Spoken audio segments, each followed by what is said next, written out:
Hello everyone, एक बार फिर स्वागत है आप सबका आपके अपने चैनल लिब्रोलाइट पर।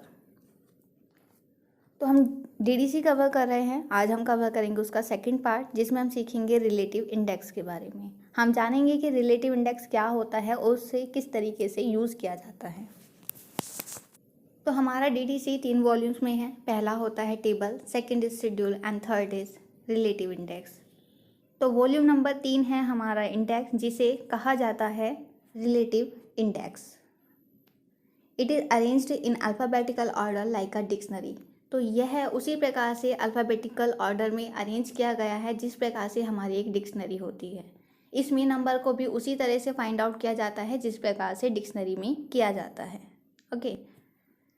थर्ड पॉइंट है हमारा the relative index brings at one place all the related aspects of a subject scattered in schedule. इसका मतलब ये हुआ कि जब हम शेड्यूल में कोई नंबर फाइंड आउट करते हैं तो उसकी अपनी मेन क्लास होती है और वो मेन क्लास खुद में सीमित होती है। जबकि अगर हम रिलेटिव इंडेक्स में किसी नंबर को फाइंड आउट करने जाएं तो वहाँ हमें एक सब्जेक्ट से जुड़े हुए अदर एस्पेक्ट्स भी उस एक जगह पर मिल जाते हैं। ठीक है। सपोज़ हमारा नंबर है हिंदी का, तो अगर हम हिंदी को ढूंढने जाएं शेड्यूल में तो हमें लैंग्वेज के लिए जाना पड़ेगा 400 में, लिटरेचर के लिए जाना पड़ेगा 800 में, और टेबल का नंबर है अगर हमारा हिंदी तो हमें जाना पड़ेगा टेबल नंबर 6 में। लेकिन जब रिलेटिव इंडेक्स में आप हिंदी को ढूंढेंगे तो आपको Hindi as a main class मिलेगी और उसके नीचे सब क्लासेस के रूप में मिलेगा लैंग्वेज का नंबर, लिटरेचर का नंबर और साथ में टेबल का भी नंबर आपको मिलेगा। तो यहाँ क्या हुआ कि हिंदी से जुड़े हुए सारे एस्पेक्ट्स रिलेटिव इंडेक्स एक साथ लाके हमारे सामने रख देता है, जबकि शेड्यूल में आपको उन्हें अलग अलग ढूंढना पड़ेगा उनकी अलग अलग मेन क्लासेस में जाकर। ठीक है। नेक्स्ट पॉइंट है हमारा a word relative is used with index is shows various terms related with one another. तो जैसे कि आपने देखा वॉल्यूम नंबर 3 जो कि हमारा इंडेक्स है उसके साथ एक शब्द जुड़ा हुआ है रिलेटिव। इसके पीछे यही वजह है कि जो शब्द रिलेटिव इंडेक्स दिखाता है उसमें वो सारे एस्पेक्ट्स जो कि उसके साथ जुड़े हो सकते हैं वो एक साथ शो करता है उन्हें। ठीक है।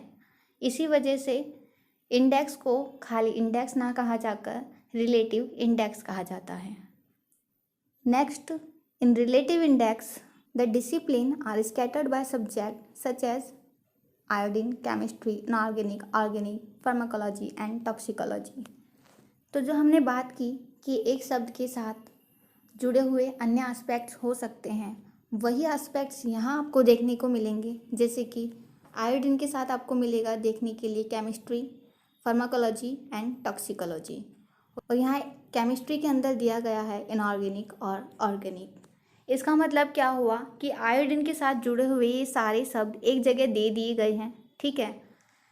और यहाँ आपको देखने को मिलेगी हायरार्की, जैसे कि आयोडीन है हमारा मेन क्लास और यहाँ उसकी सब क्लासेस दी गई हैं, और ये शो करता है उस श्रेणी को, उस हायरार्की को जो कि रिलेटिव इंडेक्स में दी जाती है किसी भी वर्ड को अंडरस्टैंड करने के लिए कि कौन सा शब्द किस शब्द से जुड़ा हुआ है डायरेक्टली। ऑलराइट। नेक्स्ट हम पढ़ेंगे कुछ एब्रिविएशंस जो दी गई हैं रिलेटिव इंडेक्स में, जिन्हें जानना ज़रूरी है। जैसे कि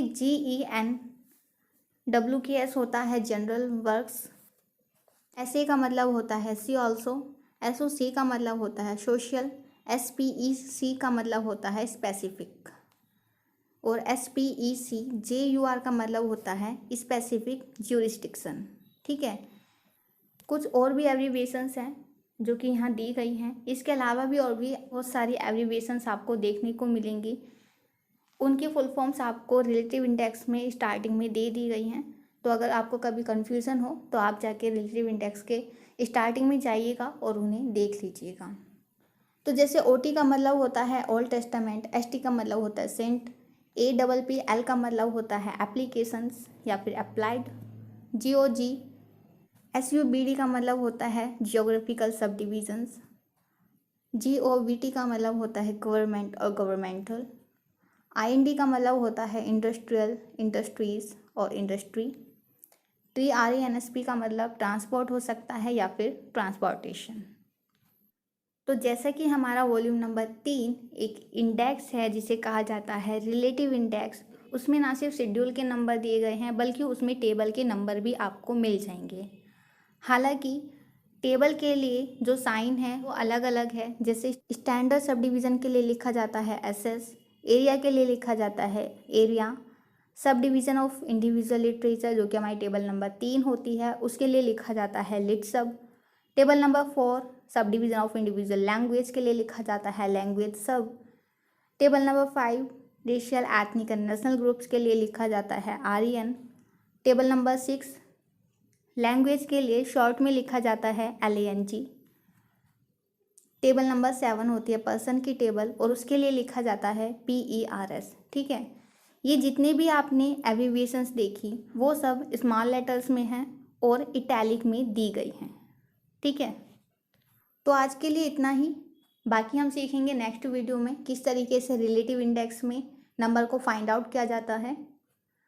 खुश रहिए, हंसते रहिए और पढ़ते रहिए।